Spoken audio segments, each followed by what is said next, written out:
있습니다. 각자의 신념을 믿고 삽니다. 지난 9월 23일에 타임즈의 에듀케이셔널이라는 튜링 하버드라는 기사가 실렸어요. 저도 좀 쇼킹한 일이었는데, 지난 봄에 하버드에 시험을 보는데 시험 본 사람의 반수가 어큐즈를 비난받았다, 신고됐다, 고소당했다, 이런 학교에 그렇게 고소를 당했어요. 무슨 일인가 봤더니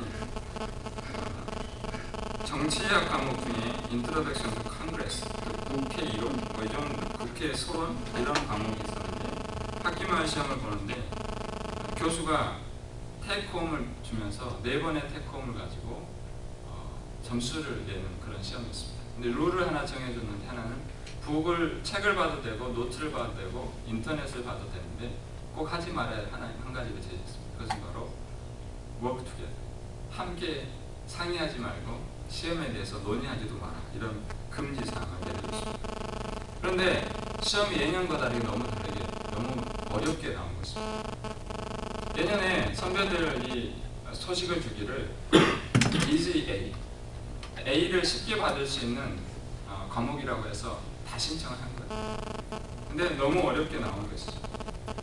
그래서 학생들이 티칭 어시스턴트에게 전화해서 어려운 단어 물어보기도 하고, 또는 어떤 학생에게는 전화가 걸려서 좀 이것에 대해서 우리가 좀 룰은 이렇지만 도저히 어려워서 안 되겠다, 이렇게 한번 상의해보자 해서 전화가 왔다. 근데 279명의 수강 신청자 중에 120명이 넘는 사람들이 그런 것에 발각되었다는 이유는 시험을 봤는데 답이 거의 똑같거나 비슷한 거예요. 그래서 교수가 열받아서 학교 측에 얘기했고, 학교에서는 아주 가혹한 처벌을 주는데 1년 정한, 졸업한 사람들까지 피해가 왔어요. 그 사람의 졸업장도 이제 취소시켜버리고, 아직 그 일은 현재 진행형이에요. 그렇게 할 거라는 논문 발표해놓고 1대1로 지금 연담 중입니다. 이 글을 읽으면서, 이런 사건을 보면서 1990년도에 치딩에 대한 어떤 부정행위에 대한 학생들의 태도에 대해서 여론조사를 해왔던 라처스 대학의 맥카비 교수가 학생들에게 질문했습니다. 왜 그렇게 많은 하이 어치버, 좋은 학교를 간 그 사람들이 다른 학생들과 상의하지 말라는 교수의 지시를 무시했는가? 그랬더니 학생들의 의견이 이런 거예요. 그가 대답하기를, 오늘 학생들은 그들 자신이 훨씬 더 스스로 자신의 룰을 만들 수 있는 것처럼 보여요. 스스로 자신의 룰을 만든다. 괜찮겠지. 그 교수가 디렉션을 줬더라도 그걸 확실히 듣지 않고, 자기들이 어려우니까 나오지도 않았는데 이런 룰이 있지만 대다수가 또 이렇게 하면 괜찮겠지, 이런 생각이 있었고, 저는 이걸 읽고 접하면서 이 시대 교육의 도전이 어떤 것일까? 혹시 너무 자율성을 인정하는 시대라, 너무 개개인의 다양성, 다원성을 인정하는 시대가 되어버리지 않나? 너무 자율성과 다원성을 인정하다 보니 진리가 사라지고 어떤 것이 도덕의 잣대요, 윤리의 잣대가 되는 걸 상실한 것은 아닌가? 자율이 방중을 만들어보지 않아요. 저만 이렇게 생각하는 것이 아니라, 달라스히다리의 하나님의 모략이라는 책을 보면 처음에 하버드 총장이 또 이미 몇 해 전에 그런 이야기를 써놨더라고요. 그렇게 인정해 주다 보니까 도덕적인 윤리적인 잣대가 사라져버린 시대, 개개인에게 맡겨진 시대, 다만 그것을 논리적으로 설득했을 때 받아들이고 있습니다. 혹시 이 자리에 이 예화를 듣고 치딩에 대해서 위로를 삼으면서 하버드도 저런 일이 있었는데 이런 일이 없기 바랍니다. 이 시대에 도덕적이고 윤리적인 기준을 사라져버린 시대. 자, 우리는 어떻게 살아야 하는가? 이 시대 가운데 삶의 기준이 사라져버렸습니다. 그러나 우리는 삶의 기준이 있습니다. 그래서 우리는 두려워하지도 않고 무서워할 필요도 없고 걱정할 필요가 없습니다. 그것은 우리는 진리라고 합니다. 오늘 예수님은 진리를 말씀합니다. 1절 보세요. 예수님 말씀하신 건 하나님의 말씀입니다. 신이신 하나님의 말씀, 이 땅 가운데 하나님이 창조하신 그분의 말씀, 지금도 살아계셔서 역사하신 그분의 말씀, 내가 아무리 죄인이더라도 나를 용서하시고 아무 조건 없이 나를 사랑하셔서 아들까지 주신 그분이 하신 말씀, 그분의 말씀은 우리는 진리라고 부르고 우리의 삶의 기준이라고 부르고, 오늘날도 변함없는 진리신 말씀, 우리 일상으로 찾아와서 우리 입 앞에, 우리 마음 앞에 있다고 합니다. 요한계시록에 볼지어다 내가 문 밖에 서서 두드리노니 누구든지 내 음성을 듣고 문을 열면 내가 그에게로 들어가 그와 더불어 먹고 그는 나로 더불어 먹으리라. 말씀이신 예수 그리스도께서 우리의 마음의 문을 두드린다. 열 때까지 녹합니다. 어디서요? 바로 우리 앞에서, 우리의 입 앞에서, 우리 마음 앞에서, 네 입속에서 내가 주님을 믿습니다라는 고백이 나올 때까지 계속 우리의 문을 두드립니다. 거부할 수 있는 그분의 높음. 우리는 하나님의 말씀을 여러 각도로 듣습니다. 적어도 이 자리에 하나님의 말씀을 한 번쯤은 더 듣습니다. 사랑하는 여러분, 오늘 말씀의 도전 앞에 나의 평생의 경험과 지식, 이제 이곳에 한번 내려놔보고 그동안의 나의 말씀을 대한 태도들을 한번 이 시간만큼은 좀 던져버리고 그 말씀 앞에 온전히 그냥 나 자신 그대로의 모습으로 서보시지 않으시겠습니까? 오늘 예수님을 따른 사람의 상식을 뛰어넘는 두 번째 도전은 철저한 자기인식입니다. 시몬 베드로가 반신반의하면서 말씀을 따랐더니 따르고 나니까 철저히 자신의 영적인 현 주소를 보게 됩니다. 누가복음 5장 8절입니다. 함께 읽을까요? 5장 8절입니다. 시작.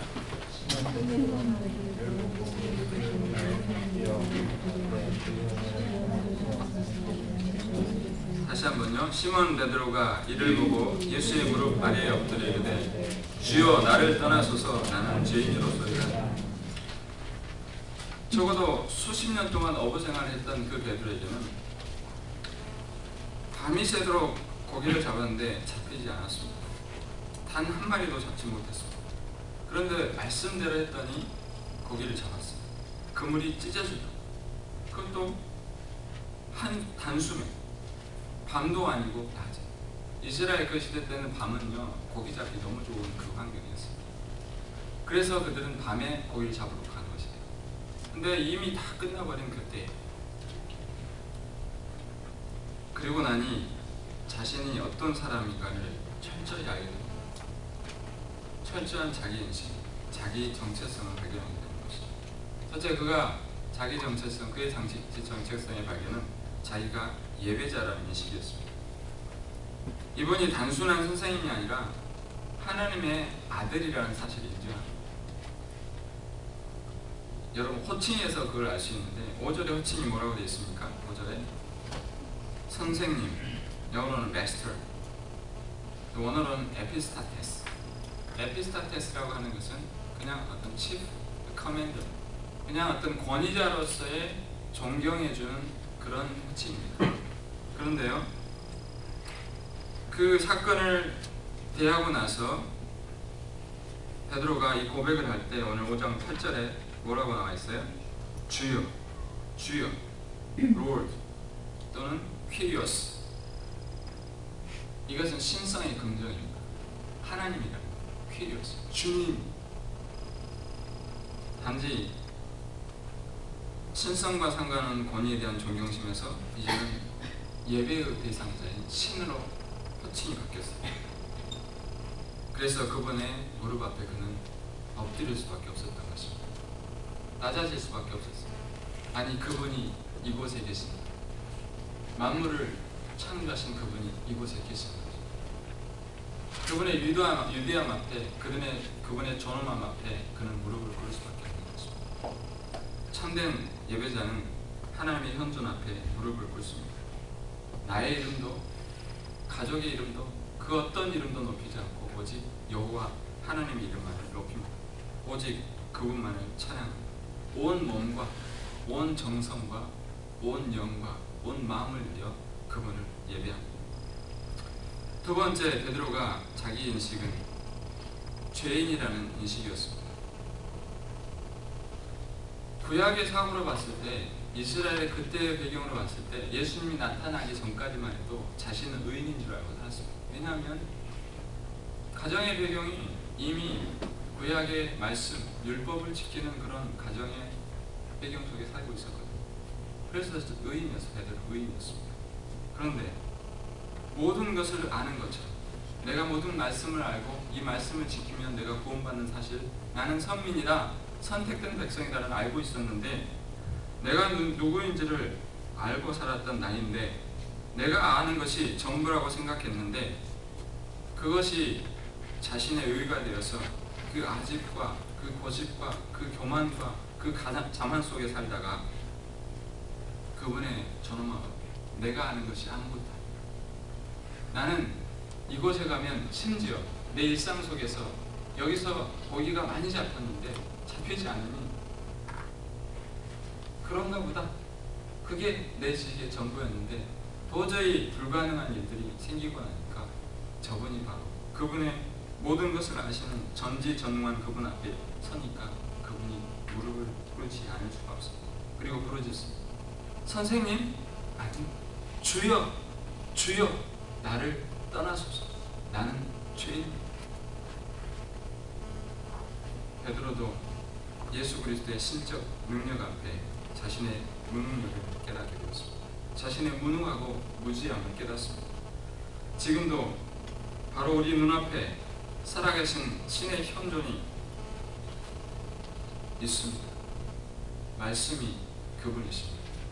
말씀이 우리 앞에 계시고 말씀이 우리 앞에서 말씀을 의지하라고, 나를 의지해라, 나를 믿어라, 내가 내 앞에 와 있다, 나를 좀 받아들여라, 내가 네 마음의 눈을 지금도 녹화하고 있다, 내 음성을 들어라.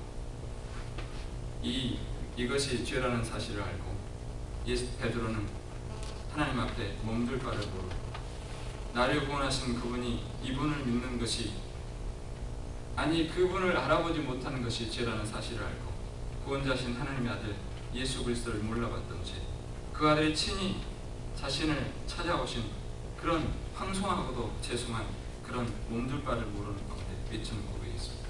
주여 나를 떠나소서. 나는 죄인입니다.